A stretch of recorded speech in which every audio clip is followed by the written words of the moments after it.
Good afternoon. उम्मीद करता हूँ आप लोग सब खैरियत से होंगे।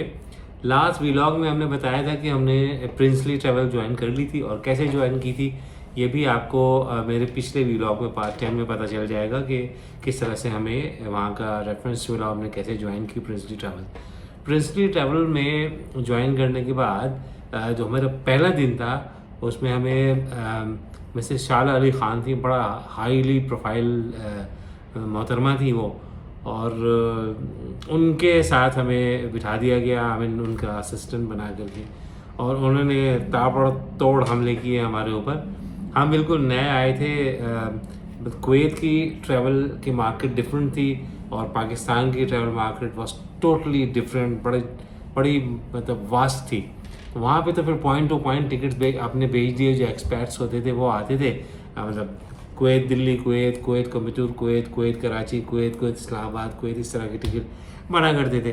तो यहाँ पर आते के साथ ही सर पे ओले पड़े और मिसेस शाला अली ख़ान ने हमसे 2-3 आइटनरीज बनवाई और 2-4 ऐसे सवाल किए कि हमारे सर के 3 फीट ऊपर से गुजर गए। तो खैर उस दिन दोपहर में खाना हम लेके नहीं गए थे, तो हमने वहीं पर ही मेट्रोपोल में जो गलिवर्स ट्रैवल है उसके पास एक कचौरी वाला खड़ा होता है, तो हमने वहाँ पे कचौरी खा ली।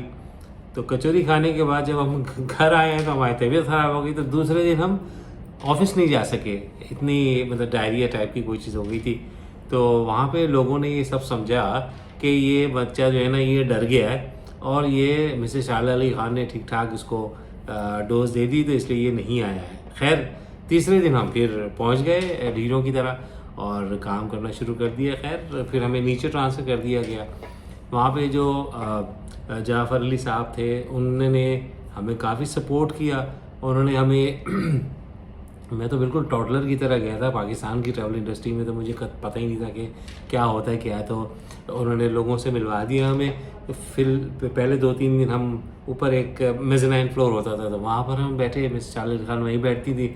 फिर हमें काउंटर पे उन्होंने कहा कि तुम काउंटर पे आ जाओ। वहाँ पे एक साहब होते थे, वो फिर मेरे कुछ अरसे के बाद ही, अब्बास साहब नाम था उनका, महीने 1.5 महीने के बाद यूएसए जा रहे थे और वहीं के हो करके रह गए वो। और उसके बाद फिर हमें साथ मैं मोहतरमा लुबना होती थी, सकीना होती थी, मैं होता था। फिर बाद में जनाब रोज़ीना गौरी साहिबा आ गई थी। तो हम काउंटर पे 4-5 लोग बैठते थे। एक नाम बड़ा सुनता था मैं वहाँ पे, नवीद अहमद सिद्दीकी या नवीद सिद्दीकी। वो नवीद सिद्दीकी साहब जो हैं वो गए हुए थे, वहीं पर ही सुपरवाइज़र हुआ करते थे प्रिंसली ट्रैवल में, लेकिन वो गए हुए थे जर्मनी, कोई फैम ट्रिप था उसमें गए हुए थे। खैर वो आए तो बड़ा करिस्मेटिक पर्सनालिटी उनकी, तो आई वॉज़ वेरी इम्प्रेस्ड। मैंने जो अपनी ड्रेसिंग सीखी है वो नवीद सिद्दीकी साहब से ही सीखी है। मैं उनको बड़ा फॉलो किया करता था और अभी भी करता हूँ। He is my like spiritual mentor.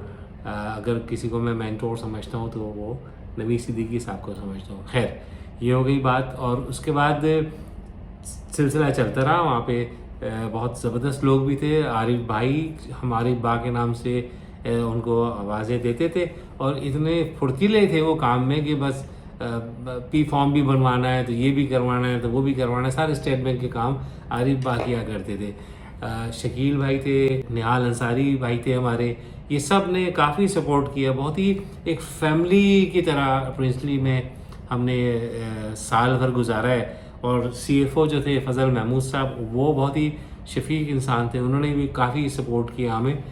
Princely travel का जिक्र हो और वहाँ के टिकट ऑफिस मैनेजर वसी साहब थे, बहुत ही शफीक, बहुत ही सॉफ्ट स्पोकन, बहुत ही आहिस्ता आहिस्ता बोलते थे।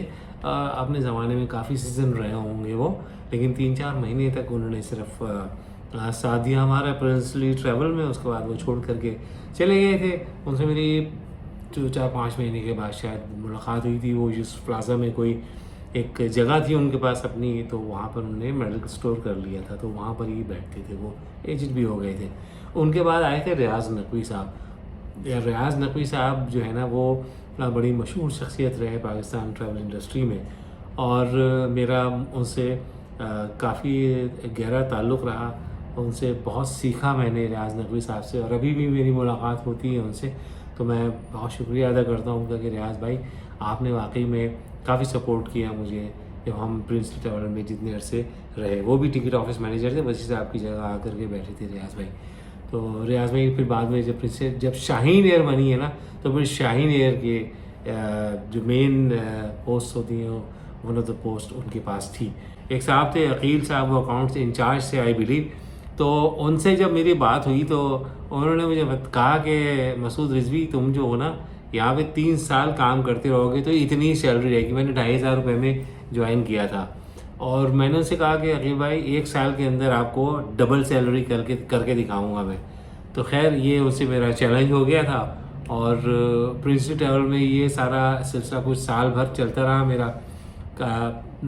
टिकटिंग डोमेस्टिक भी की, इंटरनेशनल भी की, काफ़ी कुछ सीखा। इतना सिखा दिया था जाफली साहब ने और लोगों को देख देख के कि मैं बिल्कुल वेल वर्स्ड हो गया था। और कोई एग्जैक्टली 1 साल के बाद मुझे हाईलैंड ट्रेवल्स में हमारे हुमा के भाई होते हैं कज़न अनवर जैदी, तो उन्होंने कहा कि हाईलैंड ट्रेवल में भी एक वैकेंसी है, तुम चाहो तो मिल लो। तो हमने जा कर के, परवेज साहब होते थे वहाँ पे, बड़ी डैशिंग पर्सनालिटी थी उनकी, उनसे मुलाकात की, उन्होंने हायर कर लिया 5,000 रुपये सैलरी पे। तो मैंने वो अपॉइंटमेंट लेटर लिया और जा कर के अकील साहब को दिखाया कि अकील साहब ये देखिए, मैंने आपसे वादा किया था कि साल भर के अंदर मैं डबल सैलरी उठाऊँगा और ये देखिए मैं 5,000 रुपये पे ज्वाइन कर लिया मैंने। मैं प्रिंसली ट्रैवल को खुदा हाफिज़ कह रहा हूँ और जा कर के मैंने हाईलैंड ट्रैवल्स ज्वाइन कर ली। हाईलैंड ट्रैवल्स में भी मैंने काफ़ी सीखा, हालांकि बहुत ही शॉर्ट टर्म पीरियड था मेरा हाईलैंड ट्रैवल का, क्योंकि उसके फ़ौरन बाद मैं दुबई चला गया था। 2 या 3 महीने लगाए थे मैंने, उसके बाद मैं दुबई चला गया था। तो हाईलैंड में सबसे बड़ा अपनी ज़िंदगी का टिकट बनाया, कोई 13-14 जैकेट्स लगी थी उसके अंदर। उस ज़माने में वो कोई 12-14 लाख रुपए का टिकट बना था। लुफ्तांसा का टिकट था, मुझे पता है। कोई जर्मन था, उसने राउंड द वर्ल्ड टिकट बनाया था, तो वो मैंने बनाया था।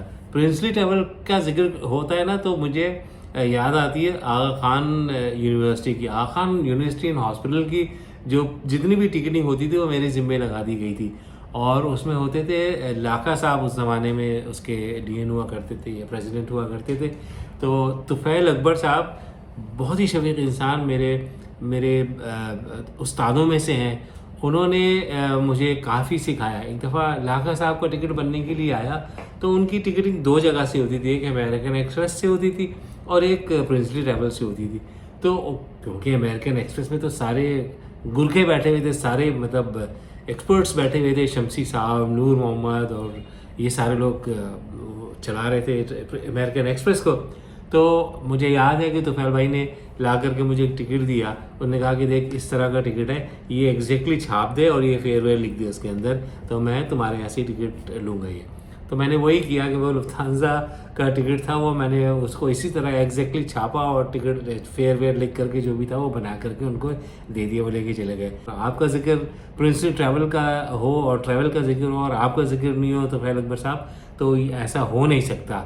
कम से कम मेरी बायोग्राफी में तो ऐसा हो नहीं सकता कि तुफैल अकबर का जिक्र ना हो, क्योंकि उनसे मैंने काफ़ी कॉन्फिडेंस लिया है बहुत। वो प्रिंसली ट्रैवल में मेरे साथ हालांकि जॉब नहीं करते थे प्रिंसली ट्रैवल में, लेकिन इंटरेक्शन बहुत होता था उनसे, क्योंकि खान के सारे ट्रैवल डेस्क वही देखते थे, तो मेरा बहुत इंटरेक्शन होता। फिर बाद में जब मैं ऑस्ट्रेलिया से वापस आया तो मैंने ओएसिस ट्रैवल्स ज्वाइन की, वो भी हम बताएंगे। लेकिन अभी तो शुरू हुआ है पाकिस्तान का सिलसिला कि पाकिस्तान में साल भर हमने प्रिंसली ट्रैवल में काम किया। उसके बाद हम चले गए हाईलैंड ट्रैवल में, 2-3 महीने वहाँ काम किया। फिर हमने वहाँ पे कैसे दुबई जाने के लिए इंटरव्यू दिया और किस तरह से हम अप्रूव हुए, दुबई गए और दुबई में क्या किया हमने, ये हम अगले व्लॉग में बताएंगे आपको। तो स्टे ट्यून्ड, इंशाल्लाह ताला आपसे बात होती रहेगी, डेली बेसिस पे बात होगी। और अगर मेरी व्लॉग्स आप लोगों को पसंद आ रही हैं तो मैं आप लोग से इल्तिजा करता हूँ कि मेरी व्लॉग्स को सब्सक्राइब भी कीजिए, मेरे यूट्यूब चैनल को लाइक भी कीजिए और शेयर भी कीजिए। जितना ज़्यादा शेयर करेंगे उतने लोग जो हैं वो महसूस होंगे इन चीज़ों से, उनको पता चलेगा कि हुआ क्या, किस तरह से हमने एक्सेल किया अपनी लाइफ में। Thank you.